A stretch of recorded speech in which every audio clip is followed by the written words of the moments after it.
আসসালামু আলাইকুম বন্ধুরা, কেমন আছেন আপনারা? আশা করি সবাই ভালো আছেন। আলহামদুলিল্লাহ আমিও ভালো আছি। আবারও একটি নতুন ভিডিও নিয়ে আপনাদের সঙ্গে চলে এসেছি মিজানুর রহমান আজারি ওয়াচ। আপনারা যারা যারা মিজানুর রহমান আজারি ওয়াচ শুনতে ভালোবাসেন তারা ফুল ভিডিওটি দেখতে থাকেন, আশা করি ভালো লাগবে। সাইয়েদনা আলী রাদিয়াল্লাহু তাআলা আনহু যুদ্ধের ময়দানে মারাত্মকভাবে জখম হলেন, আহত হলেন। পায়ের ভেতরে জিহাদের ময়দানে তীর ঢুকে গেল, তীর কেউ টেনে বের করতে পারে না। এতটাই জখম হয়েছে, তীর ধরে টান মারলে তিনি চিৎকার মারে। বিশ্বনবী দেখলেন অবস্থা বেগতিক।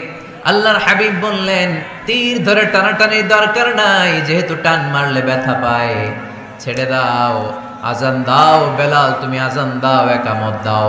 এক সাহাবীরে বললেন, আমি যখন নামাজে দাঁড়াবো, আলী যখন নামাজে দাঁড়াবে, নামাজরত অবস্থায় তুমি তোমার নিজের দায়িত্বে আলীর পায়ের ভেতর থেকে তীরটা টেনে বের করে ফেলবা।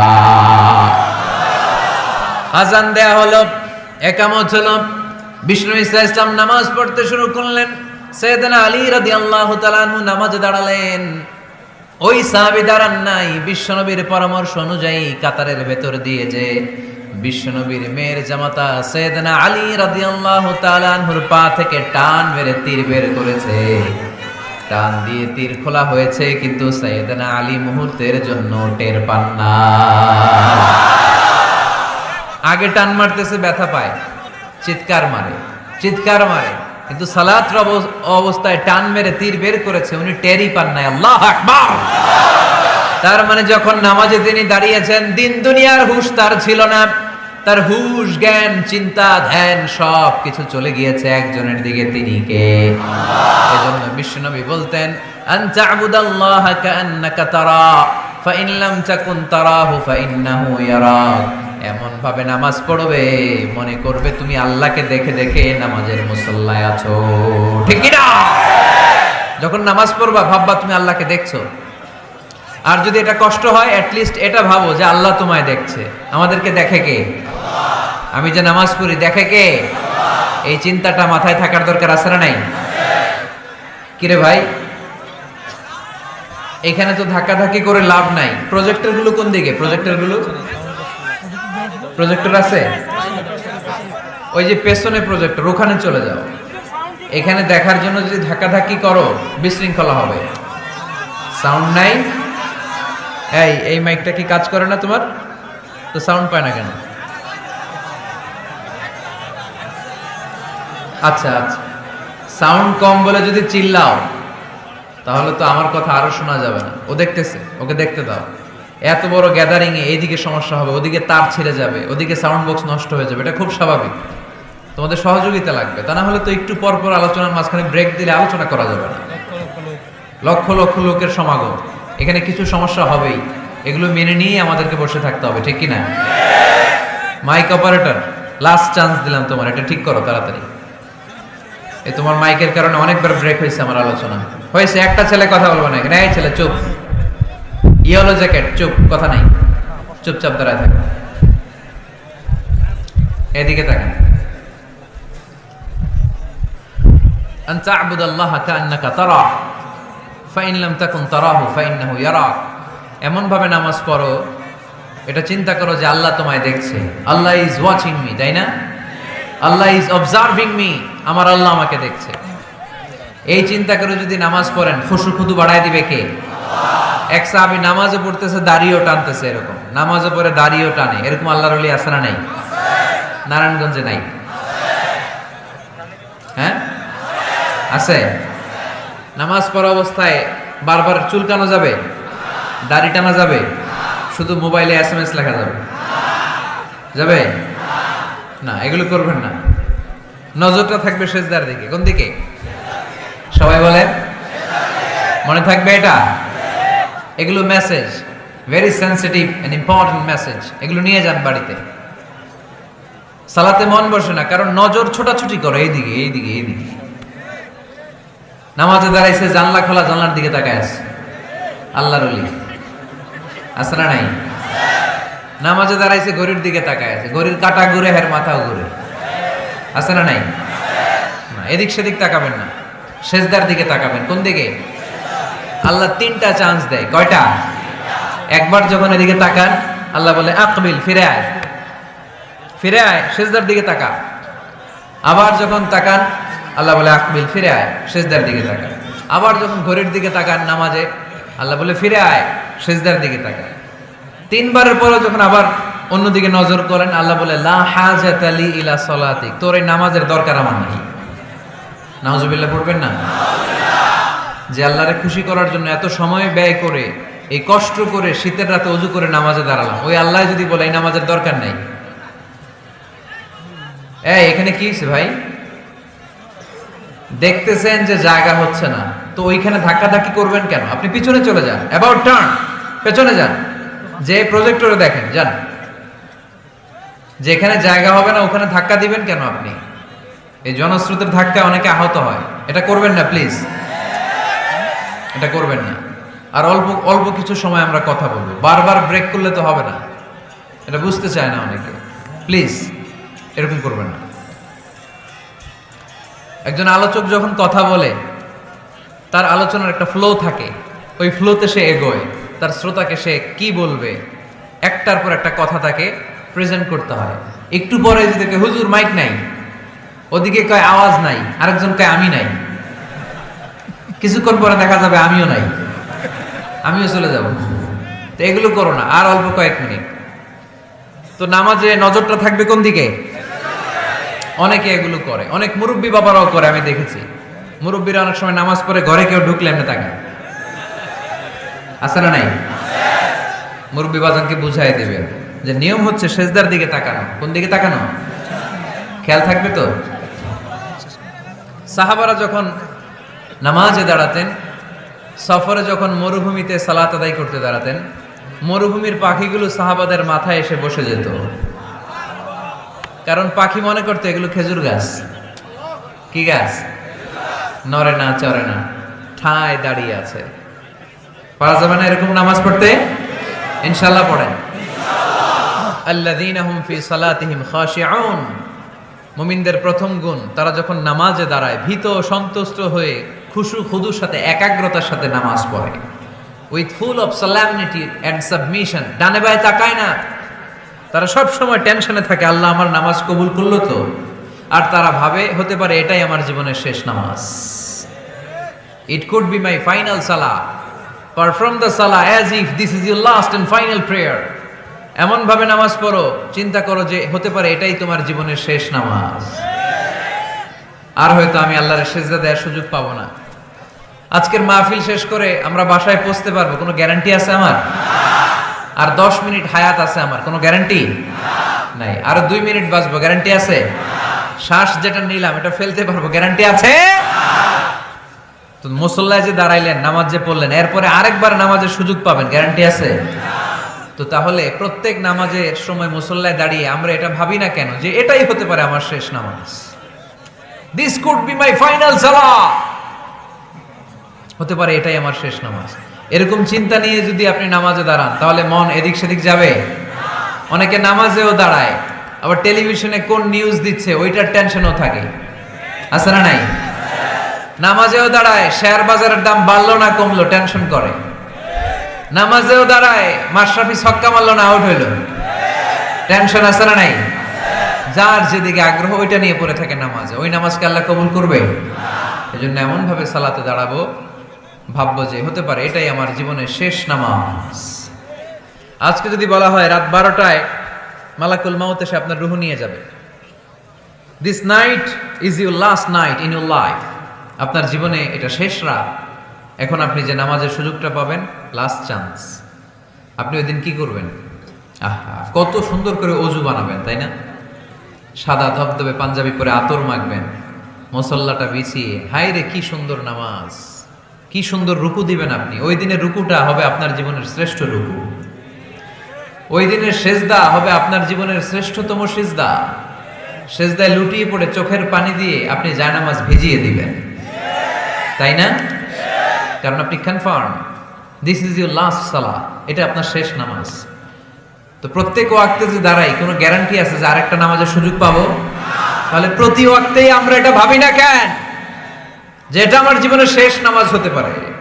বিশ্বাসীরা যখন নামাজে দাঁড়ায় তারা ভাবে it could be my last and final সালাহ। চিল্লায় বলতে হবে ঠিক কিনা? এজন্য আল্লাহ বললেন ক্বাদ আফলাহাল মুমিনুনাল্লাযীনা হুম ফি সালাতিহিম খাশিউন, সফল হয়েছে তারা, ঈমান এনেছে যারা। ঈমানদারের প্রথম গুণ, তারা যখন নামাজের জন্য মুসল্লায় দাঁড়িয়ে যায়, দিন দুনিয়ার হুঁশ তার থাকে না, তার ধ্যান জ্ঞান চলে যায় একজনের দিকে, তিনি কে? ধীরস্থির ভাবে সালাত পড়তে হবে, তা'দীলুল আরকান মেইনটেইন করে। এক সাহাবী নামাজ পড়ে আল্লাহ রাসূল সাল্লাল্লাহু আলাইহি ওয়াসাল্লামের কাছে আসলেন। আল্লাহ রাসূল বললেন সল্লি ফা ইন্নাকা লাম তুসল্লি, যাও নামাজ পড়ো, নামাজ হয় নাই। আবার নামাজ পড়লেন, আবার আসলেন, আল্লাহ রাসূল একই কথা বললেন, সল্লি ফা ইন্নাকা লাম তুসল্লি, রিপিট ইউর সালাহ because you didn't offer your সালাহ in a correct way, in a correct manner. সঠিক পদ্ধতিতে সালাত হয়নি। উনি কি করবেন? আবার যে বললেন, আবার আসলেন, আল্লাহ রাসূল বললেন সল্লি ফা ইন্নাকা লাম তুসল্লি, সালাত পড়ো, হয় নাই। এবার সাহাবী কেঁদে দিলেন, বললেন ইয়া রাসূলুল্লাহ, এর চেয়ে ভালো করে তো আমি পড়তেই জানি না। আল্লাহ রাসূল সাল্লাল্লাহু আলাইহি ওয়াসাল্লাম সাহাবীকে জড়িয়ে ধরলেন, বললেন আসো তোমারে শিখাইয়া দেই, যখন নামাজে দাঁড়াবা তাড়াহুড়ো করবে না। There is no rushing in সালাহ, there is no hastiness in সালাহ। সালাতে তাড়াহুড়ো নাই। যখন দাঁড়াবা রিল্যাক্স, যখন রুকুতে যাবা রিল্যাক্স, সিজদায় লুটিয়ে পড়বা রিল্যাক্স। তাড়াহুড়ো করা যাবে? রুকুতে যখন যাবা পিঠটাকে সোজা করবা, স্ট্রেট ফরওয়ার্ড। আল্লাহ রাসূল সাল্লাল্লাহু আলাইহি ওয়াসাল্লাম যখন রুকু দিতেন, ওনার রুকু দেওয়া পিঠটা এতটাই স্ট্রেট ফরওয়ার্ড আর সোজা হতো, সাহাবারা বলতেন এখানে পানির গ্লাস রেখে দিলে পানিটাও কাঁপতো না, গ্লাসটাও নড়তো না। তার মানে রুকুর পিঠ খুব বাঁকা ছিল, তাই না? কি ছিল? স্ট্রেট ফরওয়ার্ড, সোজা। লা ইয়াসুব্বু ওয়ালা ইয়াকনিউ। আমাদের অনেকের মাথা অনেক নিচু চলে যায়, অনেকেরটা এরকম থাকে না, স্ট্রেট ফরওয়ার্ড। আল্লাহ রাসূল সাল্লাল্লাহু আলাইহি ওয়াসাল্লাম বললেন সবচেয়ে বড় চোর যে নামাজে চুরি করে। সাহাবারা বললেন কাইফা ইয়াসরিকু ফিস সালাহ ইয়া রাসূলুল্লাহ, হে আল্লাহর রাসূল সালাতে আবার চুরি করে কেমনে? আল্লাহ রাসূল সাল্লাল্লাহু আলাইহি ওয়াসাল্লাম বললেন ইয়াসরিকু ফি রুকুইহি ওয়া সুজুদিহি, রুকু সিজদায় চুরি করে, পিঠ সোজা করে না। রুকু থেকে সোজা হয়ে দাঁড়িয়ে কয়েক সেকেন্ড অপেক্ষা করা এটা ওয়াজিব। দুই সিজদার মাঝখানে 1-2 সেকেন্ড স্থির হয়ে বসে থাকা ওয়াজিব। আমাদের অনেকেই রুকু থেকে কোন রকম নামকাওয়াজ মাথাটা উঁচু করে সেজদায় দৌড় মারে, আছে না নাই? এক সেজদা দিয়ে কোন রকম মাথাটা তুলে আরেক সেজদায় দৌড় মারে, আছে না নাই? এরা রুকু সেজদায় চুরি করে, এরা নামাজ চোর। এরকম করা যাবে? তাড়াহুড়ো করবেন? কখনো তাড়াহুড়ো করা যাবে? নামাজে তাড়াহুড়ো নাই। নামাজে কি নাই? নামাজে করতে হবে রিল্যাক্স। নামাজে কি করব? সবাই বলেন কি করব? যারা তাড়াহুড়ো করে এদেরকে বলতে পারবেন এটা? তুমি তাড়াহুড়ো করছো কেন? নামাজে তুমি রিল্যাক্স করবা। যখন রুকুতে যাবা হাত্তা তাতমাইন্না রাকিআন, রিল্যাক্সের সাথে রুকু, পিঠটা সোজা। সিজদায় লুটিয়ে পড়বা, তুমি তো আল্লাহর কাছে চলে গিয়েছো। আকরাবু মা ইয়াকুনুল আবদু মির রাব্বিহি ওয়া হুয়া সাজিদ ফাআকসিরু ফীহি দুআ। আল্লাহ রাসূল বললেন বান্দা যখন সিজদায় লুটিয়ে পড়ে, বান্দা তখন আল্লাহর সবচেয়ে কাছে চলে যায়। ফাআকসিরু ফীহি দুআ, তাই তখন বেশি বেশি দোয়া করো। আমরা যখন মসজিদের কার্পেটে সেজদা দেই, দেখা যায় যে সেজদাটা কপালটা কার্পেটে পড়ে, জায়নামাজে পড়ে, মসজিদের টাইলসে পড়ে। কিন্তু বিশ্বনবী বলে না, টাইলসে পড়ে না, জায়নামাজে পড়ে না, তোমার সেজদাটা আল্লাহর কুদরতি পায়ের উপর যেয়ে পড়ে। এজন্য তাড়াহুড়ো করা যাবে না। ইদা উকিমাতিস সালাহ ফালা তাআতুহা তাসআউন, যখন একামত হয়ে যায় দৌড়াদৌড়ি করে রাশিং করে নামাজে যেও না। ওয়া আতুহা তামশুন, রিল্যাক্সের সাথে যাও। ফামা আদরাকতুম ফাসাল্লু, যে যতটুকু পাও ইমাম সাহেবের সাথে পড়ো। দেরি হয়ে গেলে ওমা ফাতাকুম ফাআতিম্মু, যেটা ছুটে গেছে একা একা পড়ো। 4 রাকাত পেয়েছে 2 রাকাত, বাকি 2 রাকাত একা একা পড়ার সুযোগ আছে না নাই? তো তাড়াহুড়ো করেন কেন আপনারা? আর তাড়াহুড়ো করবেন? অনেকে ওযুখানায় তাড়াহুড়ো করে। মাগরিবের নামাজ ইমাম সাহেব শুরু করছে, ওয়াদ-দুহা ওয়াল-লাইলি ইযা সাজা, সবার মুখস্থ আছে না নাই? তো উনি তখন হাত ধুইতেছে, এখনো মাথা মাসে আর পা ধোয়া বাকি। উনি হিসাব মিলাই ফেলছে, তাড়াহুড়ো করে দৌড় দিতে হবে, তা না হলে রাকাত পাওয়া যাবে না। মসজিদের টাইলস ছিল পিছলা, উল্টায় পড়ছে, লুঙ্গি একদিকে মুসল্লি আরেকদিকে। এরকম আছে না নাই? আমাদের এলাকায় একজন এরকম দৌড় মেরে পা ভেঙে ফেলছে, উল্টায় পড়ে, লুঙ্গি একদিকে ও আরেকদিকে। এরকম করবে না। মনে রাখতে হবে এই মাহফিলগুলোতে এসে শুধু স্লোগান সর্বস্ব মাহফিল দিলে হবে না। যা শুনবো, নিজে মানবো, সমাজটাকে পরিবর্তন করে দিব আমরা। আমাদের দিকে চেয়ে আছে বাংলাদেশ, ঠিক কি না? আমাদের হাতেই সব। আমরা চাইলে একটা শক্ত সিদ্ধান্ত নিলে আমরা বাংলাদেশকে চেঞ্জ করে দিতে পারি, ঠিক কি না? এখানে বসে আছে আগামীর প্রধানমন্ত্রী, এখানে বসে আছে আগামীর নারায়ণগঞ্জের এমপি, এখানে বসে আছে আগামী দিনের এই থানার চেয়ারম্যান, ঠিক কি না? আমরা যদি ঠিক হয়ে যাই, ঠিক থাকবে বাংলাদেশ। আমরা উল্টে গেলে পথ হারাবে বাংলাদেশ। এজন্য সালাতে যেন আমরা তাড়াহুড়ো না করি, ধীরস্থির ভাবে যেন সালাত করি। মনে থাকবে সবার, সালাতে আমরা রিল্যাক্স করব। কি করব? তাহলে মুমিন বান্দাদের এক নাম্বার গুণ, আল্লাযীনা হুম ফি সালাতিহিম খাশিউন। মুমিনরা যখন নামাজে দাঁড়ায় তারা তাড়াহুড়ো করে না, তারা ধীরস্থির ভাবে সালাত আদায় করে। রাজি আছি তো সবাই? আল্লাহ তুমি কবুল করো। তাহলে এক নাম্বার পয়েন্ট সবার কাছে ক্লিয়ার? আচ্ছা, দুই নাম্বার আল্লাহ বললেন ওয়াল্লাযীনা হুম আনিল লাগবি মুরিদুন। মুমিন বান্দাদের দুই নাম্বার বৈশিষ্ট্য, তারা অনর্থক কাজ থেকে মুখ ফিরিয়ে নেয়। তাই না? এখানে অনর্থক কাজ গেলে আমার সওয়াব নেই, আরো গুনাহ হবে, যাব আমি? এখানে এমন কাজ গেলে আমার আমল নষ্ট হবে, যাব আমি? ওয়াল্লাযীনা হুম আনিল লাগবি মুরিদুন। মুমিন বান্দার দুই নাম্বার গুণ, মুমিন বান্দা কখনো কোনো অনর্থক কাজের দিকে যায় না। যেই জায়গায় গেলে সওয়াব হয়, মানবতার কল্যাণ হয়, সব সময় মুমিনকে ওই জায়গায় পাওয়া যায়। ওয়াল্লাযীনা হুম আনিল লাগবি মুরিদুন। অনর্থক কাজ করব না, যেটাই করব এটা যেন অর্থবোধক হয়, এটা যেন আমার কাজে লাগে, দশের কাজে লাগে, এরকম কাজ করার দরকার আছে না নাই? মিন হুসনি ইসলামিল মারই তারকুহু মা লা ইয়ানিহ। আল্লাহ রাসূল সাল্লাল্লাহু আলাইহি ওয়াসাল্লাম বললেন, ব্যক্তির ইসলামের সৌন্দর্যের মধ্য থেকে একটা বড় সৌন্দর্য হচ্ছে ব্যক্তি অনর্থক কোনো কাজ করবে না। কারণ মুমিন খুব ভালো করে জানে, যাই করে ভিডিও ক্যামেরা দিয়ে ক্যামেরা করে কে? আপনারা কি মনে করছেন যে আজকের যে মিডিয়ার ভাইরা আসছে ওদের কাছেই ক্যামেরা? ফেরেশতাদের কাছে ক্যামেরা নাই? আছে না নাই? এজন্য আল্লাহ সূরা ইয়াসিনে বললেন ওয়া কুল্লা শাইইন আহসাইনাহু ফি ইমামিম মুবিন।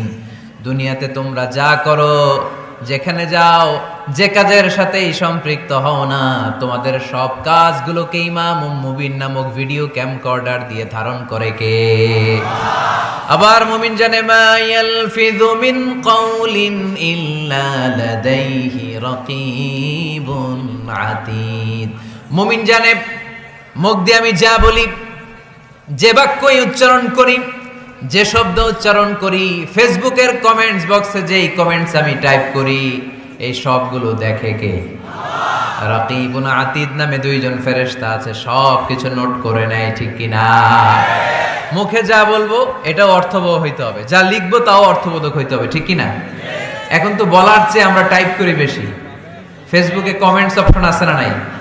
আহা, ইচ্ছা মতো কমেন্টস করে, কমেন্টসের ফুলঝুরি, গালি গালা সব মাগনা, আছে না নাই? নারায়ণগঞ্জের ছেলেরা অবশ্য এগুলো করে না, এখানকার ছেলেরা ভালো অনেক, দেখেই বোঝা যাচ্ছে খুব শান্তশিষ্ট। কমেন্টেও আমি কি লিখলাম এ ব্যাপারেও হিসাব চাইবে কে? কান দিয়ে আমি কি শুনি হিসাব চাইবে কে? চোখ দিয়ে কি দেখি হিসাব চাইবে কে? এজন্য যা মন চায় চোখ দিয়ে দেখা যাবে, যা মনে চায় মুমিন কান দিয়ে শুনতে পারে। যেন কানে শুনি সদা তোমার কালাম, হে খোদা চোখে যেন দেখি শুধু কোরআনের আয়াত, শোনো আমার মুনাজাত। পড়েন, শোনো শোনো ইয়া ইলাহি আমার মুনাজাত, শোনো আমার মুনাজাত। পড়ি আমিন। এজন্য মুমিন বান্দার দুই নাম্বার গুণ, ওয়াল্লাযীনা হুম আনিল লাগবি মুরিদুন। অনর্থক কাজে আমরা যাব না। যাব? তোমরা যুবকরা মিলে অনেক কিছু করতে পারো, ব্লাড ক্যাম্পেইন করতে পারো, রক্ত দেওয়ার মাধ্যমে জীবন বাঁচানো যায়, ঠিক কিনা? তোমরা যুবক ছেলেরা মিলে বৃক্ষ রোপণ কর্মসূচি করতে পারো, তোমরা যুবক ছেলেরা মিলে পরিচ্ছন্নতা অভিযান চালাতে পারো এলাকায়। তোমরা চাইলে সবাই মিলে দাঁড়িয়ে সমাজ থেকে ইফটিজিংকে তাড়াতে পারো। তোমরা চাইলে সমাজ থেকে যৌতুকের মতো মরণ ব্যাধিকে ঝাড়ু পেটা করে বিদায় করতে পারো। তোমরা চাইলে আগামীর বাংলাদেশকে সোজা পথে উঠিয়ে দিতে পারো। ওয়াল্লাযীনা হুম আনিল লাগবি মুরিদুন। মুমিনরা আজে বাজে কাজে যায় না, যে কাজে গেলে নিজের কল্যাণ, দেশের কল্যাণ, দশের কল্যাণ, মুমিন ওই কাজ করে, ঠিক কি না? তাহলে অনর্থক কোনো কাজে আমরা যাব যেটাতে সওয়াব নাই, যেটাতে গুনাহ হয়, যেটাতে সবার অকল্যাণ, ওটাতে আমরা যাব। 2 নম্বর গুণ, ওয়াল্লাযীনা হুম আনিল লাগবি মুরিদুন। অনর্থক কাজ দেখলে মুখ ফিরায় নিতে হবে, সালাম দিয়ে আমরা কেটে পড়ব। আর ভালো কাজে আমি সবার আগে, ভালো কাজে আমি। যুগ জামানা পাল্টে দিতে চাই না অনেকজন, এক মানুষই আনতে পারে জাতির জাগরণ। এক মানুষই বিপদকালে বাঁচায় কাফেলায়, ক্ষুদ্র ডিঙ্গি বাঁচায় জাহাজ অসীম দরিয়ায়। সমাজ পরিবর্তনের জন্য এতজন দরকার নাই, একটা ওমর হইলে বাংলাদেশ সোজা হয়ে যাবে, ঠিক কি না? একজন ইমাম মাহাদি হলে গোটা বাংলাদেশে ঠিক করে দিবে কে? ওই ওমরের মতো যেন আমরা হতে পারি, আমরা যেন পরিবর্তনের নায়ক হতে পারি। আল্লাহ তুমি তৌফিক দাও, আর জোরে আমিন। ওয়াল্লাযীনা হুম আনিল লাগবি মুরিদুন। অনর্থক আজে বাজে কাজে আমরা যাব, ভালো কাজ যেখানে আমরা যাব। তাহলে প্রথম গুণ কি ছিল? সালাতে খুশু খুদু, আল্লাহর ভয়, আল্লাহর চিন্তা নিয়ে সালাত পড়ে। 2 নম্বরে অনর্থক কাজে মুমিনরা যাবে। 3 নম্বরে আল্লাহ বললেন ওয়াল্লাযীনা হুম লিয-যাকাতি ফাঈলুন। আমার মুমিন বান্দাদেরকে আমি ধন সম্পদ দিয়ে যদি ধনী বানিয়ে দেই, ওই সম্পদ থেকে গরিবদের জন্য তারা দান করে। দে যাকাত, দে যাকাত, তোরা দে রে যাকাত, তোর দিল খুলবে পরে, আগে খুলু খা। দে যাকাত, দে যাকাত, তোরা দে রে যাকাত, ঠিক কি না? ওফি আমওয়ালিহিম হাক্কুন লিসাইলি ওয়াল মাহরুম। তোমার সম্পদে গরিব দুঃখীর অধিকার আছে। আমি যে যাকাত দেই, এটা আমি কিন্তু করুণা করি না, বরং ও যাকাত নিয়ে ও আমারে করুণা করে। কথা বুঝতে পেরেছেন? আমি যাকাত দেওয়াটা আমার উপর ফরজ, কিন্তু যে গরিব ওর জন্য কি যাকাত নেওয়া ফরজ? ওর ঘরে টাকা নাই, ও বললে আমি রোজা রাখবো কিন্তু যাকাতের টাকা নিব না, কোনো সমস্যা আছে? কিন্তু আমি যদি কই যাকাত দিব না, সমস্যা আছে না নাই? তাহলে আমি করুণা করি নাই, ও যে আমার থেকে যাকাতের প্যাকেটটা নিয়ে এই বিশাল ফরজ ইবাদত পালনে আমারে সহায়তা করলো, ও আমারে করুণা করেছে, ও এসে আমারে দয়া দেখিয়ে গিয়েছে, ঠিক কি না? কিন্তু অনেকে যাকাতের শাড়ি দেয়, লুঙ্গি দেয়, আবার মাইকে ঘোষণা দিয়ে দেয় অমুক দিন যাকাতের শাড়ি দেয়া হবে, লুঙ্গি দেয়া হবে। আহা, গরিব মানুষগুলো ধাক্কা ধাক্কি করে পদপৃষ্ট হয়ে মারা যায়। কিয়ামতের দিন মার্ডার কেসের আসামি করে তোরে আল্লাহ দাঁড় করাবে। তোমার কারণে এই মানুষগুলো মারা গিয়েছে, অব্যবস্থাপনার কারণে। এরকম নিউজ বাংলাদেশে আছে না নাই? যাকাতের শাড়ি বলে কোনো শাড়ি আছে? যাকাতের লুঙ্গি বলে কোনো লুঙ্গি আছে? সমাজ থেকে দারিদ্রতা বিমোচনের জন্য যাকাত এমন কিছু দিবেন যাতে করে সে কিছু করে খেতে পারে। সিএনজি কিনে দেন, একটা ছেলেটা সিএনজি চালাবে, অটোরিকশা চালিয়ে স্বাবলম্বী হবে, ঠিক কিনা? অস্ট্রেলিয়ান গাভী কিনে দেন, গরুর দুধ বিক্রি করে স্বাবলম্বী হবে, ঠিক কিনা? ঝালমুড়ির একটা দোকান বানায় দেন, চায়ের একটা দোকান বানায় দেন, চা বিক্রি করবে, ফুচকা বিক্রি করে ও চলবে, ফ্যামিলিও চলবে।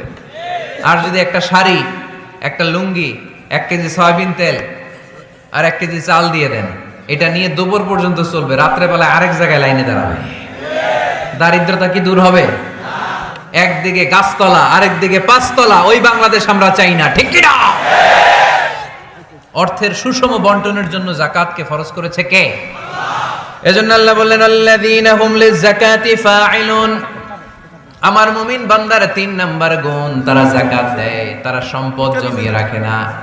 আল্লাযীনা ইয়াকনিজুনা আয-যাহাবা ওয়াল ফিদ্দাতা ওয়া লা ইউনফিকুনাহা ফি সাবিলিল্লাহ ফাবাশশিরহুম বিআযাবিন আলীম। যারা সম্পদ জমায়। কেমন আছেন? ভালো আছেন? আপনি এমপি মহোদয়? জি না, আমাদের বন্দর চেয়ারম্যান। আচ্ছা আচ্ছা, মাশাআল্লাহ, চেয়ারম্যান সাহেব বসেন। তো এজন্য একদিকে রাস্তার একদিকে গাছতলা, একদিকে 5 তলা, এরকম সমাজ চাই নাকি আমরা? না, সম্পদের তারল্য ছড়িয়ে পড়তে হবে ঘর থেকে ঘরে, দ্বার থেকে দ্বারে, ঠিক কি না? যারা সম্পদ জমায় রাখে, ব্যাংক ব্যালেন্স করে, এগুলো করি না তো আমি, আগে যা করছেন ওইটাই। একদিকে গাছতলা, আরেকদিকে 5 তলা, এরকম চাই আমরা? না, আমরা চাই এদেশে কোনো দারিদ্রতা না থাক, নো পভার্টি ইন বাংলাদেশ, ঠিকই না? এসডিজি সাস্টেইনেবল ডেভেলপমেন্ট গোল আছে 17টা, এর মধ্যে একটা গোল হচ্ছে নো পভার্টি, কোনো দারিদ্রতা থাকতে পারবে না। এজন্য আমাদেরকে কাজ করে যেতে হবে। যারা সম্পদ জমায়, এই সম্পদগুলো কিয়ামতের দিন হবে সুজাআন আকরা, টেকো সাপ, পা থেকে পেঁচাতে পেঁচাতে কোমর, কোমর থেকে পেঁচাতে পেঁচাতে গলা, ছবল মারবে আর বলবে আনা মালুক আনা কানজুক, আমি তোর সম্পদ, আমি তোর ব্যাংক ব্যালেন্স, আমার না খাওয়ার জন্য জমাইছিলে, আজকে খা। খাইবেন ওই দিন? খাইবেন? ওই দিন সাপের এক একটা কামড়ে দেহটা 70 গজ জমিনের ভেতরে ঢুকে যাবে, ঠিক কিনা? এজন্য ওয়াল্লাযীনা হুম লিযাকাতি ফাঈলুন, আমার বিশ্বাসী বান্দারা কৃপণ হয় না, আমার মুমিন বান্দারা কিপটা হয় না। তারা যখন সম্পদের মালিক হয়, আমার রাস্তায় তারা যাকাত দেয়, ঠিক কিনা? দান করে, দিলে বাড়ায় দেয় কে? দিলে কমে কখনো? গোপনে দান করবেন, ওই গোপনে দানের সওয়াব বেশি। গোপনে দান করলে কিয়ামতের দিন আল্লাহ তাআলা আরশের নিচে আপনারা ছায়া দিয়ে দিবে। তাহলে 1 নাম্বার সালাত, 2 নাম্বার আজে বাজে কাজে আমরা নাই, 3 নম্বরে আমরা যাকাত দিব, 4 নম্বরে আল্লাহ বললেন ওয়াল্লাযীনা হুম লিফুরুজিহিম হাফিযুন, আমার মুমিন বান্দারা তাদের লজ্জাস্থানের হেফাজত করে। 4 নাম্বার। এটা কয় নাম্বার? এটা যুবকদের ওয়াজ। লজ্জাস্থানের, দে গার্ড দেয়ার প্রাইভেট, লজ্জাস্থানের হেফাজত করতে হবে। আল্লাহ রাসূল সাল্লাল্লাহু আলাইহি ওয়াসাল্লাম বললেন মাইয়াদমান লি মা বাইনা লিহিয়াইহি ওয়া মা বাইনা রিজলাইহি আদমান লাহুল জান্নাহ। খুব জরুরি হাদিস, যুবক ভাইরা খেয়াল করে শোনো। যে ব্যক্তি 2টা অঙ্গের গ্যারান্টি, বিষ্ণুই বললেন আমার যে উম্মত 2টা অঙ্গের গ্যারান্টি আমারে দেয়, আমি নবী তারে জান্নাতের গ্যারান্টি দেই। 1 নাম্বার মা বাইনা লিহিয়াইহি, এই 2 চোয়ালের মাঝখানে যে অঙ্গ থাকে, সে যদি গ্যারান্টি দেয় ওই অঙ্গের পাপ করবে না, মানে জিহ্বা। সে যদি ওয়াদা দেয় জিহ্বা দিয়ে মিথ্যা বলবে না, চগলখড়ি করবে না, একজনের কথা আর একজনের কানে লাগাবে না, এই ওয়াদা যদি দেয় তাদের গ্যারান্টি দে। You have to guard your private. বিবাহ বহির্ভূত কোন সম্পর্ককে ইসলাম জায়েজ করে নাই, এজন্য এগুলো করা যাবে? গার্লফ্রেন্ড বয়ফ্রেন্ড করা যাবে? গার্লফ্রেন্ড আছে কার কার? দেখি হাত তোলো। মাশাআল্লাহ, সাহস আছে ওদের, বুকের পাটা আছে। হাত নামা বেটা। এই গার্লফ্রেন্ড বয়ফ্রেন্ডের সাথে আমাদের কোনো সম্পর্ক? আমরা বিয়ে করব। কি করব? বিয়ে করব। চেয়ারম্যান সাহেব বিয়ে করাই দিন, এগুলো আপনার দায়িত্বে দিয়ে গেলাম। এই গার্লফ্রেন্ড বয়ফ্রেন্ড এগুলো ইসলামের কালচার নয়।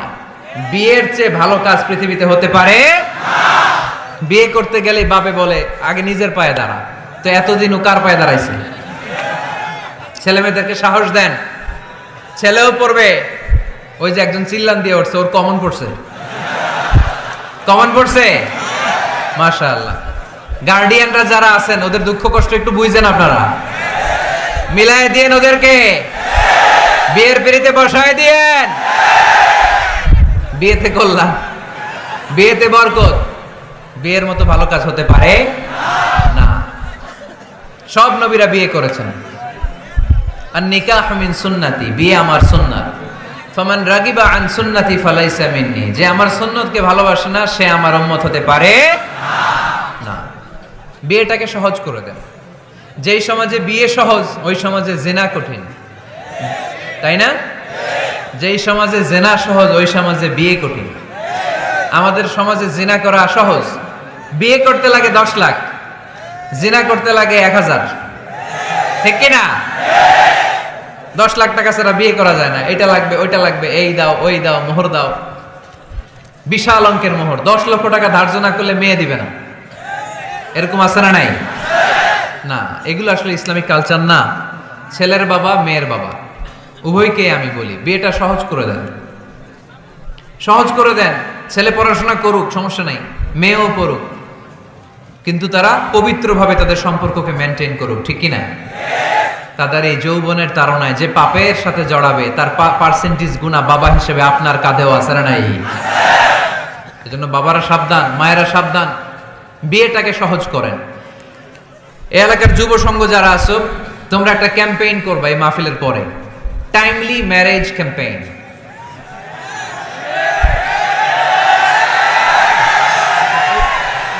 টাইমলি ম্যারেজ ক্যাম্পেইন, সময় মতো বিয়ে দিতে হবে, দেরি করা যাবে।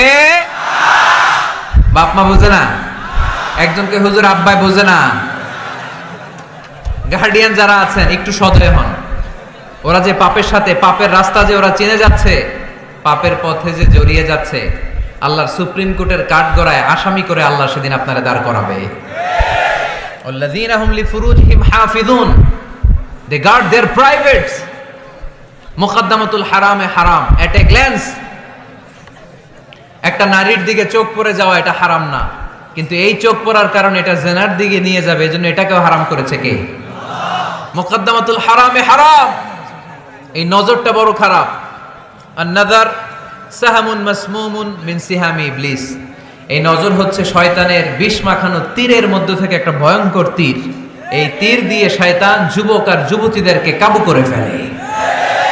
আমরা শয়তানের হাতে ধরা দিতে চাই না, আমরা বিয়ের মতো পবিত্র বন্ধনে আবদ্ধ হতে চাই, ঠিক কিনা?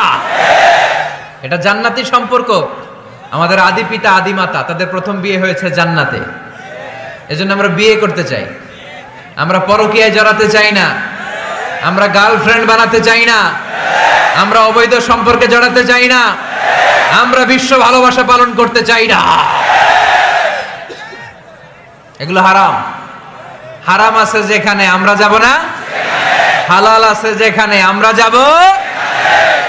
আল্লাহ তুমি কবুল করো। ওয়াল্লাযীনা হুম লিফুরুজিহিম হাফিযুন, কয়টা গেল? বাকি আছে কয়টা? শুনবেন শুনবেন। এরপরে আল্লাহ বললেন ওয়াল্লাযীনা হুম লিআমানাতিহিম ওয়া আহদিহিম রাউন, মুমিন বান্দারা কখনো আমানতের খেয়ানত করে না, ঠিক কি না? আমানতের খেয়ানত করে, আমানতের হেফাজত করে। ইন্নাল্লাহা ইয়া'মুরুকুম আন তুআদ্দুল আমানাতি ইলা আহলিহা, আল্লাহ আদেশ করেছেন আমানতদারের কাছে কিছু রাখা হলে সেজন্য আমানত পৌঁছে দেয়। আপনার বন্ধু আপনার কাছে একটা ল্যাপটপ রেখে গেল, এসে বলল 2 মাস পরে এসে বলল বন্ধু ল্যাপটপটা দাও, ঠিক যেমন যেমন সে দিয়েছে তেমন তেমন আপনি দিবেন, ঠিক কিনা? এটার নাম আমানত। লা ঈমান লিমান লা আমানাত লা, যার আমানতদারিতা নাই ওর ঈমানই নাই। এজন্য খবরদার। আল্লাহ রাসূল সাল্লাল্লাহু আলাইহি ওয়াসাল্লাম ছিলেন আমানতদার, এজন্য মক্কার লোকেরা আল্লাহ রাসূল সাল্লাল্লাহু আলাইহি ওয়াসাল্লামকে উপাধি দিয়েছিল আস-সাদিক আল আমিন। আল আমিন মানে আমানতদার, the most trustworthy personality in Mecca city. Mecca শহরের সবচাইতে আমানতদার। আমানতদারদেরকে সবাই ভালোবাসে। আমানত, অনেকে মনে করে আমার কাছে 50,000 টাকার একটা বান্ডিল কেউ রেখে গেল, কয়দিন পরে নিয়ে গেল, এটা আমানত না। সব কিছু আমানত। আপনার সম্পদ আছে, এই সম্পদ আপনার কাছে আমানত রেখেছে কে? আপনার স্ত্রী আছে, এই স্ত্রী আপনার কাছে আমানত। আপনার সন্তান আপনার আমানত। আপনার ক্ষমতা আছে, এই ক্ষমতা আপনার কাছে আমানত। যিনি ইমাম সাহেব, ইমাম সাহেবের কাছে মসজিদ আমানত। যিনি চেয়ারম্যান সাহেব, ওনার কাছে ওনার ইউনিয়ন পরিষদ আমানত, ঠিক কিনা? যিনি প্রধানমন্ত্রী, ওনার হাতে 56,000 বর্গ মাইলটা আমানত। এটা অনেক বড় বিষয়। যার যা দায়িত্ব ওইটা আমার কাছে আমানত। আমার কাছে এই তাফসীরের মঞ্চটা আল্লাহর দেয়া আমানত। যে হাফেজে কোরআন, তার সিনার ভিতরে আল্লাহর কোরআনটা আমানত। ওয়াল্লাযীনা হুম লিআমানাতিহিম ওয়া আহদিহিম রাউন, যাকে আল্লাহ যেই নিয়ামত দিয়েছে সবটাই আমানত। মুমিন এই আমানতের খেয়ানত করে। আমানতের খেয়ানত করে যারা মুনাফিক, তাদের বৈশিষ্ট্য হচ্ছে ইযা আতুমিনা খানা, আমানত রাখলে খেয়ানত করে। এরকম আছে না নাই? মক্কায় সবাই মিলে আল্লাহ রাসূল সাল্লাল্লাহু আলাইহি ওয়াসাল্লামের বাড়িতে আমানত রেখে যেত। যেদিন রাতে আল্লাহ রাসূল সাল্লাল্লাহু আলাইহি ওয়াসাল্লাম হিজরত করবেন, ওই দিন রাতে উনি ওনার মেয়ের জামাতা সাইয়েদনা আলী রাদিয়াল্লাহু তাআলা আনহুকে এই আমানতদারিতার বিষয়গুলো বুঝিয়ে দিয়েছিলেন আর বলেছিলেন, আলী, এত মানুষের এত জিনিস আমার বাসায়, আজ রাতে আল্লাহ হিজরতের আদেশ দিয়েছেন, কিন্তু আমি তো এগুলো পৌঁছে দিতে পারবো না রে আলী। আমার জায়গায় তোমারে আমি এগুলোর আমানতদার বানিয়ে মক্কা থেকে মদিনায় হিজরতে চলে গেলাম। সাইয়েদনা আলী রাদিয়াল্লাহু তাআলা আনহু 3 দিন সময় নিয়েছেন এই আমানতগুলো পৌঁছাতে। কয়দিন? সুবহানাল্লাহ পড়তে পারলেন না?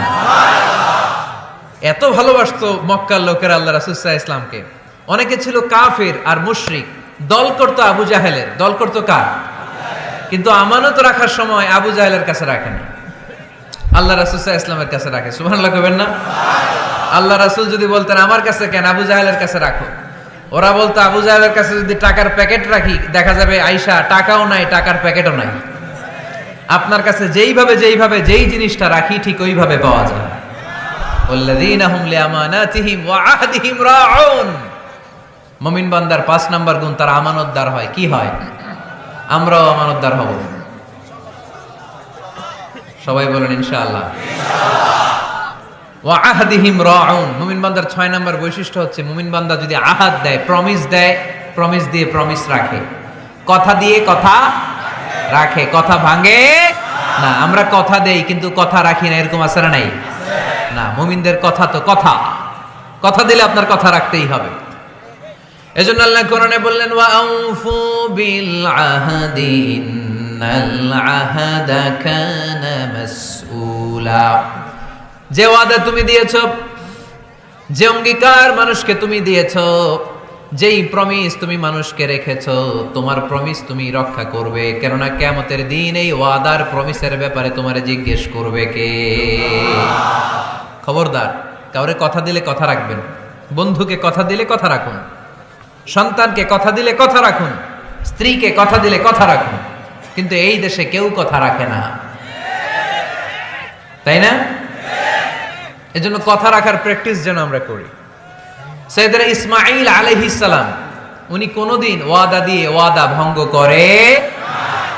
এজন্য আল্লাহ কোরআনে বললেন ওয়াজকুর ফিল ইসমাঈল ইন্নাহু কানা সাদিকাল ওয়াদি ওয়া কানা রাসূলান নাবিয়্যা। পড়েন আল্লাহু আকবার। ও নবী কিতাবে সাইয়েদনা ইসমাঈলের কথা উল্লেখ করেন, কারণ তিনি কোনোদিন ওয়াদা ভাঙেন নাই, যত ওয়াদা দিয়েছেন সবটাই পূরণ করেছেন। ইসমাঈল আলাইহিস সালাম এর এক ব্যক্তির সাথে ওয়াদা দিলেন যে আগামীকাল বিকেলে আসরের সালাতের পরে এই গাছের নিচে আমরা দুজন মিট করব, ওয়াদা। তো তার পরের দিন আসরের সালাতের পরে ইসমাঈল আলাইহিস সালাম ওই গাছের নিচে যে দাঁড়িয়ে রইলেন, কিন্তু ওই লোকটা আর আসলো না। সাইয়েদনা ইসমাঈল আলাইহিস সালাম ভাবলেন হয়তো ভুলে গিয়েছে, আজকে আসে নাই কালকে আসবে। ইসমাঈল আলাইহিস সালাম তার পরের দিনও আসরের পরে ওই গাছের নিচে যে হাজির, কিন্তু লোকটা আসেনি। ইসমাঈল আলাইহিস সালাম ভাবলেন আজও হয়তো ভুলে গিয়েছে। উনি তার পরের দিনও যে ওই লোকের জন্য দাঁড়িয়ে রইলেন, তার পরের দিনও দাঁড়িয়ে রইলেন। এইভাবে 5 দিন 10 দিন নয়, টানা 30 দিন তিনি ওই লোকটার জন্য গাছের নিচে অপেক্ষা করেছেন। আহদিহিম রাউন। ওয়াদা দিলে আমার ওয়াদা রাখতে হবে, কারণ মুমিনের কথার দাম আছে না নাই? এজন্য মুমিনের 5 নাম্বার গুণ আমানতদার হবে। 6 নাম্বার গুণ ওয়াদা দিলে ওয়াদা রাখবে। সর্বশেষ গুণ হলো ওয়াল্লাযীনা হুম আলা সালাওয়াতিহিম ইউহাফিযুন। মুমিন বান্দা কখনো নামাজ নষ্ট করে না, ঠিক কি না? ওয়াল্লাযীনা হুম আলা সালাওয়াতিহিম ইউহাফিযুন, সালাতকে তারা হেফাজত করে। দেখেন আল্লাহর বর্ণনা ভঙ্গি কত সুন্দর। শুরু করছিল কি দিয়ে? সালাত দিয়ে। আবার শেষ করতেছে, শুরুতে বলছে সালাতে খুশু খুদু, আল্লাহর দিকে মনোযোগ থাকে। শেষে বলতেছে সালাত কামাই দিবে না। ওয়াল্লাযীনা হুম আলা সালাওয়াতিহিম ইউহাফিযুন। মুমিনরা সালাত হেফাজত করে। তারা সব কামাই দিতে পারে কিন্তু সালাত কামাই দিতে পারে না। কারণ গোটা দুনিয়াটারে আমাদের জন্য সেজদার জায়গা বানিয়েছে কে? কিয়ামতের দিন আউয়ালু মা ইউহাসাবু বিহিল আবদু ইয়াউমাল কিয়ামাতি আস-সালাত। কিয়ামতের দিন সর্বপ্রথম যেই জিনিসটার হিসেব আল্লাহ চাইবেন সেটা হলো সালাত। সেটা কি? কুরবানির গোশতের সাথে যেটা খায়, তাই না? নামাজ, এটার হিসেব আগে। ফাইন সলুহাত সলুহা সাইরু আমালি। সালাতের হিসাব যদি সহজ হয় পুরো আমলনামাটারে সহজ করে দিবে কে? সালাতের হিসাব দিতে যে যদি আপনার গন্ডগোল লেগে যায় পুরো আমলনামায় গন্ডগোল পাকায় দিবে কে? এজন্য মুমিন সব নষ্ট করতে পারে, সালাত নষ্ট করতে পারে? যে কোনো জায়গায় সালাতের সুযোগ আছে না নাই? মসজিদে পড়লে কবুল করে কে? রাস্তায় পড়লে কবুল করে কে? বাজারে পড়লে কবুল করে কে? আল্লাহ বলেন এই 7টা গুণ যদি কেউ অর্জন করে উলাইকা হুমুল ওয়ারিসুনাল্লাযীনা হুম ইয়ারিসুনাল ফিরদাউসা হুম ফিহা খালিদুন। এই মুমিন বান্দার 7টা বৈশিষ্ট্য যদি কারোর মধ্যে কেউ ধারণ করতে পারে, দুনিয়ার বুকে থেকেই সে জান্নাতুল ফেরদাউসের মালিক হয়ে যাবে, ওয়ারিস হয়ে যাবে, ওয়ারিস। মাঝে মাঝে রাস্তাঘাটে দেখবেন লেখা, ওয়ারিস সূত্রে এই জমির মালিক আব্দুর রহমান। বলছিলাম যুবকরা হচ্ছে আগামীর বাংলাদেশ। কাজকে ছোট করা যাবে না, যে কোনো কাজ পেলেই করা শুরু করতে হবে। নতুন চাকরি পেলে, নতুন ব্যবসা পেলে এরপরে ধরবা, কিন্তু বাবুগিরি দেখিয়ে অলসতা করে বসে থাকা যাবে। কাজ ছোট হোক বা বড় হোক, বরকত দেয় কে? সুন্দরভাবে করলে প্রত্যেকটা কাজে বরকত আছে না নাই? যে কোনো কাজ করো না ভাই, যে কোনো কাজ করো, তা যেন হয় সবার চেয়ে সবচেয়ে সুন্দর। যে কোনো কাজ করো না ভাই, যে কোনো কাজ করো, তা যেন হয় সবার চেয়ে সবচেয়ে সুন্দর। হোক না সেটা পড়া লেখা, রঙের ভাষায় ছবি আঁকা, হোক না সেটা পড়া লেখা, রঙের ভাষায় ছবি আঁকা, হোক না সেটা সামান্য কাজ কিংবা মহত্তর, তা যেন হয় সবার চেয়ে সবচেয়ে সুন্দর। যে কোনো কাজ করো না ভাই, যে কোনো কাজ করো, তা যেন হয় সবার চেয়ে সবচেয়ে সুন্দর। ঠিক কিনা? যেটাই করি না কেন কাজ যেন সুন্দর হয়, কাজটা যেন এক্সাম্পল স্থাপন করার মতো হয়, তাহলে ওই কাজে বরকত দিবে কে? মাইক অপারেটর কে? আরেকটু স্ট্রং করতে হবে, আরেকটু স্ট্রং করো। ঠিক আছে, আমি বলছি, আল্লাহ রাসূল সাল্লাল্লাহু আলাইহি ওয়াসাল্লাম যখন তোমাদের মতো যুবক, তিনি কি অলস ছিলেন? মা বাআসাল্লাহু নাবিয়ান ইল্লা রাআল গানাম। এই পৃথিবীতে এমন কোন নবী ছিল না যেই নবীরা ছাগল চড়ায় নাই। সুবহানাল্লাহ বলবা না? ছাগল চড়িয়েছেন আমার প্রিয় নবী মুহাম্মদ সাল্লাল্লাহু আলাইহি ওয়াসাল্লাম। মরুভূমিতে তিনি ছাগল চড়াতেন অল্প কিছু পারিশ্রমিকের বিনিময়ে। সাহাবারা বললেন, ইয়া রাসূলুল্লাহ, সব নবী ছাগল চড়িয়েছে বুঝলাম, আপনিও? আল্লাহ রাসূল বললেন, হ্যাঁ আমিও কুনতু আরআহা আলা কারারিথি আহলি মক্কা। মক্কাবাসীদের দেয়া অল্প কিছু পারিশ্রমিকের বিনিময়ে মক্কা শহরে আমি নিজেও ছাগল চড়িয়েছি। কাজকে ডিফারেন্সিয়েট করে নাই, ছোট বড় না, কাজ যেটা পাও করতে হবে। কাজ করে খাওয়ার মধ্যে কোনো লজ্জা নেই, আছে শুধু সম্মান। ঠিক কি না? সাউন্ড তো আরো খারাপ হয়ে গেল মনে হয়। এরকম কেন? একটা স্ট্রং এবং clean, strong and clean sound দাও। আসো ঠিক করো। তো এই জন্য যুবক যারা আছো, তোমরা আগামীর বাংলাদেশ। আল্লাহ রাসূল সাল্লাল্লাহু আলাইহি ওয়াসাল্লাম যুবক বয়সে একটা সংগঠন করেছিলেন, নাম হচ্ছে কি নাম? আরবিতে এটাকে বলে হালাফুল ফুদুল। হালাফ মানে শপথ, ফুদুল মানে ভালো কাজ, ভালো কাজের শপথ। আমরা কি পারি না অলিতে গলিতে এরকম হিলফুল ফুজুলের মতো ইসলামিক ক্লাব গড়ে তোলা? পারবো না আমরা? এগুলোর উদ্যোগে আজকে যেরকম যুব সংগঠন ও এলাকাবাসীর যৌথ উদ্যোগে প্রোগ্রাম, এরকম সুন্দর সুন্দর প্রোগ্রাম করতে হবে। শুধু আউটডোর না, এখন থেকে ইনডোর প্রোগ্রাম করার দরকার আছে না নাই? আমাদের দেশে কমিউনিটি সেন্টারে শুধু বিয়ে আর সুন্নতে খাতনা, গোটা বিশ্বে কমিউনিটি সেন্টারগুলোতে কমিউনিটির বড় বড় প্রোগ্রাম করার জন্য তারা অ্যারেঞ্জ করে। কমিউনিটি সেন্টারগুলোতে সেখানে ইনডোর প্রোগ্রাম করতে হবে। প্রতি মাসে ভালো ভালো স্কলারদেরকে এনে, ইনফ্লুয়েন্সিয়াল স্পিকারদেরকে এনে যুবকদেরকে মোটিভেট রাখার দরকার আছে না নাই? কারণ যুবকরাই আগামীর বাংলাদেশ। আল্লাহ রাসূল সাল্লাল্লাহু আলাইহি ওয়াসাল্লাম প্রতিজ্ঞা করালেন যে এই হিলফুল ফুজুলের শপথ হচ্ছে, মক্কায় চাঁদাবাজি টেন্ডারবাজি চলবে না, দুর্বলের উপর সবলের কোনো অত্যাচার চলবে না। তো এরকম হিলফুল ফুজুল থাকার দরকার আছে না নাই? আল্লাহ এই যুব সংগঠনকে তুমি কবুল করো, এলাকাবাসীকেও তুমি কবুল করো। মিনার বাড়ি বন্দর, নারায়ণগঞ্জ, মুসাপুর রাস্তার পার্শ্বে 2 দিন ব্যাপী তাফসীরুল কোরআনের প্রোগ্রামের আজকে দ্বিতীয় রজনী। প্রথম দিন কথা বলেছিলেন হযরত মাওলানা সাদিকুর রহমান আল আজহারী। আল আজহার ইউনিভার্সিটিতে আমরা একসাথে পড়াশোনা করেছি। আমার ছোট ভাই সুন্দর কথা বলে, কোরআন থেকে বলে।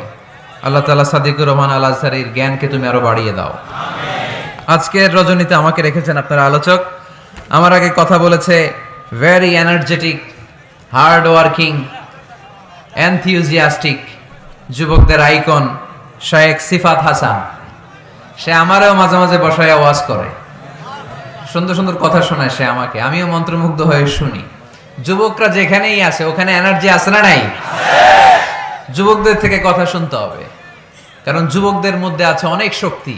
এই শক্তিকে আমরা পজিটিভ ওয়েতে কাজে লাগাতে চাই, ঠিক কিনা? শায়েখ সিফাত হাসান চমৎকার কথা বলে, অধ্যাপক জামিয়া কাসিমিয়া মাদ্রাসা নরসিংদী। আমরা শায়েখ সিফাত হাসানের জন্য দোয়া করি, আল্লাহ তাআলা শায়েখ সিফাত হাসানকে যেন কোরআন সুন্নাহ থেকে কথা বলার আরো বেশি তৌফিক দান করে, আমরা পড়ি আমিন। শায়েখ বোরহানুদ্দিন জিহাদি সাহেব কথা বলেছেন, হাফেজ কারি মুফতি মুজাম্মেল হক হেলালি সাহেব। আজকের প্রোগ্রামের প্রধান অতিথি জনাব মোহাম্মদ হাজি মাকসুদ হোসেন মাকসুদ সাহেব, মাননীয় চেয়ারম্যান মুসাপুর ইউপি। আপনি তাই না? মাশাআল্লাহ, সারাদিন কষ্ট করছে, এখনো যোগাযোগ মেনটেন করে যাচ্ছে। এরকম নেতা আমাদের থানাগুলোতে থাকুক, আমরা চাই কি চাই না? যারা কোরআনের মাহফিল বন্ধ করে না, অ্যারেঞ্জ করে দেয়, আয়োজন করে দেয়, সারাদিন গাদার মতো খাটুনি খেটে কোরআনের মাহফিলে রাত্রেবেলা নিজে উপস্থিত থেকে সার্থক করে দেয়। আমরা এই ধরনের নেতাদেরকে চাই, যারা সবসময় কোরআনের পক্ষে থাকবে, ঠিক কিনা? আল্লাহ পাক অত্র এলাকার চেয়ারম্যান মহোদয়কে তুমি কোরআনের জন্য কবুল করো। আরো অনেক বিশেষ অতিথি এই প্রোগ্রামে উপস্থিত হয়েছেন। সম্মানিত অনেক অতিথিবৃন্দদের নাম এখানে আছে, যারা এই প্রোগ্রামের জন্য কষ্ট করেছে। আমরা সবার জন্য দোয়া করি, আল্লাহ তুমি সবাইকে কবুল করো। আসুন আমরা আর সময় নষ্ট না করে সরাসরি মহাবিশ্বের মহাবিশ্বয় মহাগ্রন্থ আল কোরআন আল কারীম থেকে কথা শুনি। আমি আমার খুতবার শুরুতে আপনাদের খেদমতে সূরাতু আল মুমিনুনের প্রথম আয়াত তেলাওয়াত করেছি। এই সূরায় আল্লাহ তাআলা মুমিনদের 7টি গুণের কথা বলেছেন, যে গুণগুলো একজন মুমিন হিসেবে আমাদের জীবনে থাকা দরকার আছে। এই 7টি গুণ আজকে আমরা জেনে যাব মানার উদ্দেশ্যে, ঠিক কিনা? ওয়াজ কি শুধু শোনার জন্য শোনা? শুনতে চাইলে তো ইউটিউবেও শোনা যায়, শোনা যায় না? ইউটিউবে ওয়াজ শোনেন না আপনারা? আমার ওয়াজ শুনছেন? কারা কারা দেখি? মাশাআল্লাহ, আমরা হাত নামাই প্রত্যেক দিন। হ্যাঁ, মাশাআল্লাহ মাশাআল্লাহ মাশাআল্লাহ, আল্লাহ তুমি কবুল করো। এই ইউটিউবটারে আমরা ভালো কাজে লাগাবো। গান শোনা ছেড়ে দিছো? মাশাআল্লাহ, আল্লাহ তুমি কবুল করো। এটা অনেক ভালো কথা যে আমরা আজে বাজে কাজে আর সময় নষ্ট করি না, ইন্টারনেট ইউজ করলেও এটা কোরআনের কাজেই লাগাই, ঠিক কি না? তো ওয়াজ কিন্তু ইউটিউবেও শোনা যায়, কিন্তু এখানে আমরা এসেছি একটা স্পিরিট নিয়ে যাব। সরাসরি কথা শোনার আর বলার মধ্যে একটা তাসির প্রভাব আছে না নাই? তো এজন্য বিশ্বাসীদের যে 7টা গুণাবলী আজকে এগুলো আমরা জেনে যাব, যাতে করে আমরা মানতে পারি, পালন করতে পারি, ঠিক কি না? সূরাটার নাম হচ্ছে সূরাতুল মুমিনুন। সূরার নাম কি? পাখার ব্যবস্থা হচ্ছে, আর একটু জোরে দিতে হবে। সূরাতুল মুমিনুন বিশ্বাসীদের নামে সূরা, তাই না? আবার দেখেন কাফিরদের নামেও কোরআনে সূরা আছে না নাই? কি নাম? সূরাতুল কাফিরুন আছে না? কুল ইয়া আইয়ুহাল লা আ'বুদু মা। তাহলে আমরা হলাম বিশ্বাসী। আমরা কি? আমাদের নামে একটা সূরা দিল কে? আল্লাহ। খুশি লাগে না? ভাল লাগে না অনেক? আমাদের নামে আল্লাহ কোরআনে সূরা দিয়েছেন। আবার আমাদের বিরোধী যারা কাফির, তাদের নামে আল্লাহ সূরা দিলেন। আরেকটা শ্রেণী আছে, মুমিনও না কাফিরও না, মাঝামাঝি। কি নাম? মুনাফিক। তাদের নামে সূরা আছে না নাই? সূরাতুল মুনাফিকুন। এরা বড্ড ভয়ঙ্কর। মুনাফিকের চেয়ে কাফের ভালো, মুনাফিকের চেয়ে হিন্দু ভালো, মুনাফিকের চেয়ে খ্রিস্টান ভালো। কারণ কেউ যদি কাফের হয়, আমরা জানি ও কাফের, ও ইসলামের শত্রু, এটা জানি, ওর ব্যাপারে সচেতন। কিন্তু মুনাফিক, সে বলে মুসলিম কিন্তু ভিতরে ভিতরে মুনাফিক। ঝামেলা আছে না নাই? ভিতরে এক বাইরে আরেক, তার নাম মুনাফিক।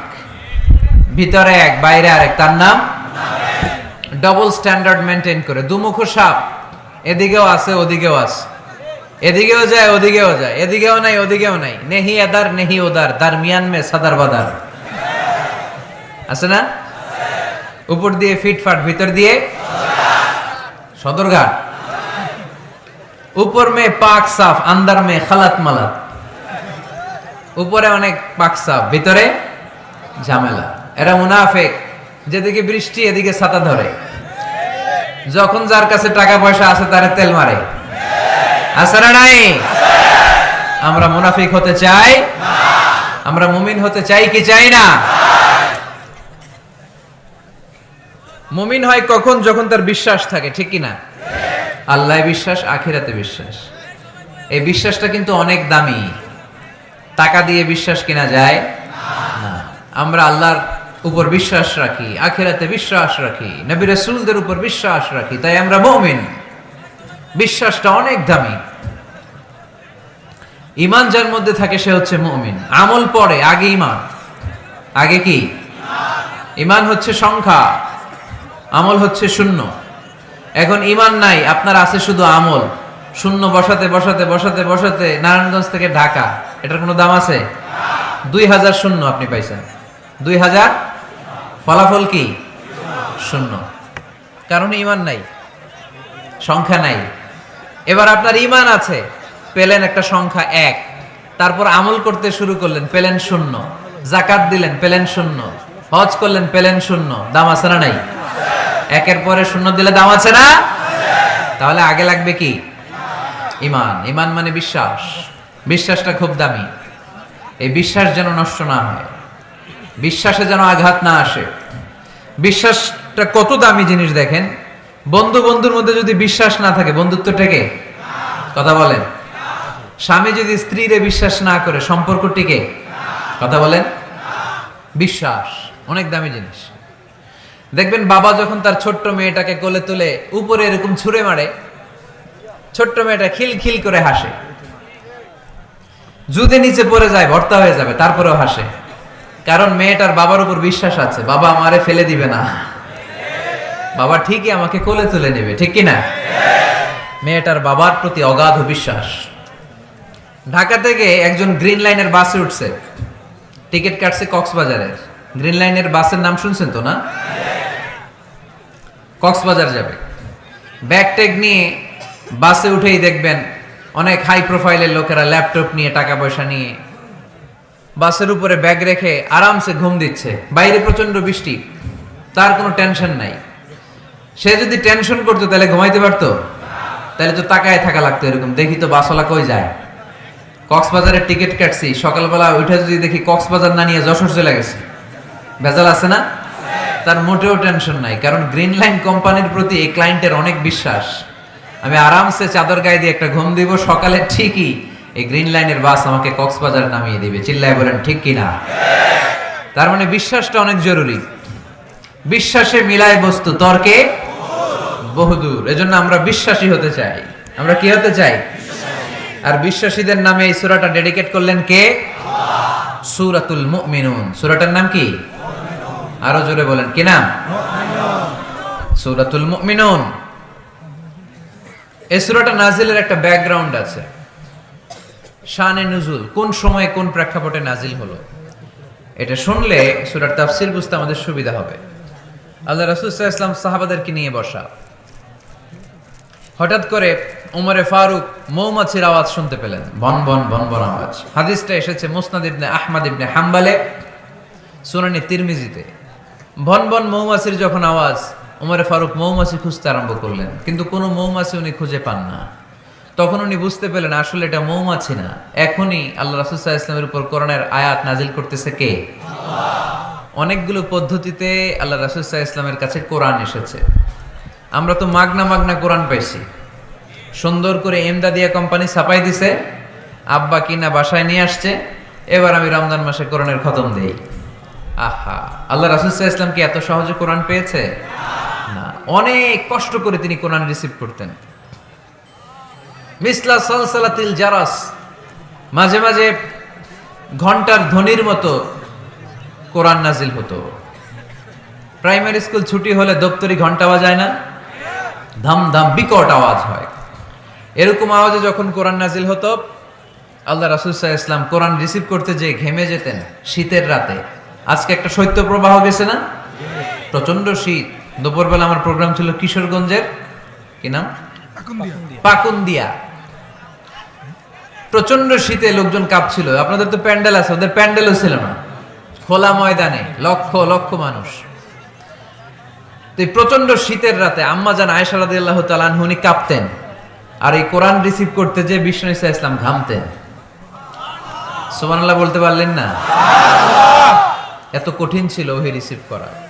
ইন্না সানুলকি আলাইকা কওলান সাকিলা, নবী হে এই কোরআনের বাণীটা অনেক সাকিল, ভারী, এত ভারী। ওটের উপর বসে থাকা অবস্থায় যখন কোরআন নাজিল হতো তখন রাসূল সাল্লাল্লাহু আলাইহি ওয়াসাল্লাম যে ওটের উপর বসে আছেন ওটের পা গুলো জমিনে গেড়ে যেত। ঘোড়ার উপর বসে থাকা অবস্থায় কোরআন নাজিল হলে ঘোড়াটা দাঁড়ানো থেকে বসে যেত। মাঝে মাঝে সাহাবাদের গায়ে হেলান দিয়ে পায়ের মধ্যে মাথা রেখে রাসূল সাল্লাল্লাহু আলাইহি ওয়াসাল্লাম শুয়ে থাকতেন। এক সাহাবীর পায়ে মাথা রেখে আল্লাহ রাসূল সাল্লাল্লাহু আলাইহি ওয়াসাল্লাম শুয়ে আছেন, তিনি টেরই পাচ্ছেন না। হঠাৎ করে কোরআনের আয়াত নাজিল হতে লাগলো।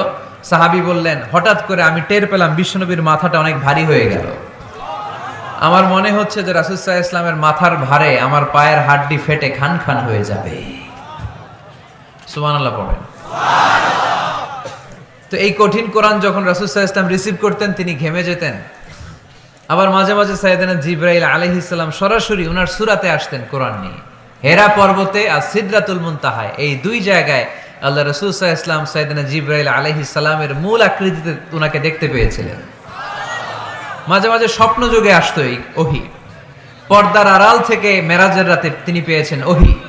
মাঝে মাঝে ইউলকা ফি কুলুবি রাসূলিল্লাহ, আল্লাহ রাসূল সাল্লাল্লাহু আলাইহি ওয়াসাল্লামের অন্তরে ওহী ঢেলে দেয়া হতো। আর মাঝে মাঝে মিসলা সাউতিন নাহাল, মৌমাছির ভনভন ভনভন আওয়াজের মতো কোরআন নাজিল করতো কে? ভনভন আওয়াজ দেখে ওমরে ফারুক বুঝলেন এটা আসলে মৌমাছি না, কোরআনের আয়াত। কোরআনের আয়াত নাজিল শেষ, আল্লাহ রাসূল সাল্লাল্লাহু আলাইহি ওয়াসাল্লাম চেহারা ঘুরিয়ে সাহাবীদের দিকে মুখ করে বসলেন আর বললেন, এইমাত্র সূরাতুল মুমিনুনের শুরুর দিককার আয়াতগুলো আমার কাছে নাজিল হয়েছে। এখানে আল্লাহ তাআলা মুমিনের 7টি গুণের কথা বলেছে। কয়টি? সবাই বলতে হবে, কয়টি গুণ? আল্লাহ রাসূল বললেন, মান আকামা হুন্না দাখালাল জান্নাহ, এই 7টা গুণ যে মানবে আল্লাহ তাআলা জান্নাতুল ফেরদাউসের মালিক বানায় দিবে। আজকে এই 7টা গুণের ব্যাপারে আমরা জেনে যাব ইনশাআল্লাহ। পড়ি আর জোরে পড়ে ইনশাআল্লাহ। আর যদি আপনাদের কষ্ট হয় ওঠা বসা করবেন না, হাত তুলে দাঁড়িয়ে যাবেন, বলবেন হুজুর কষ্ট হচ্ছে। দুই একজনের কাছ থেকে শুনলেই দোয়া করে বিদায়, সংক্ষেপ করে দেবেন ইনশাআল্লাহ। তাহলে মুমিনের কয় গুণ? গলায় আওয়াজ নাই। কয়টা গুণ? এই শেষ পর্যন্ত এরকম আওয়াজ লাগবে আমার, আওয়াজ তোলা যাবে মাশাআল্লাহ। 7টা গুণ আজকে আমরা শুনবো। আল্লাহ শুরু করছেন, قد أفلح المؤمنون الذين هم في صلاتهم خاشعون, সফল হয়েছে তারা ঈমান এনেছে যারা। কার কথা? সফলতার মানদণ্ড আল্লাহ দিয়েছেন ঈমান। আপনি যদি টাকাওয়ালা হন আপনি সফল না যদি ঈমান না থাকে, ঠিক কি না?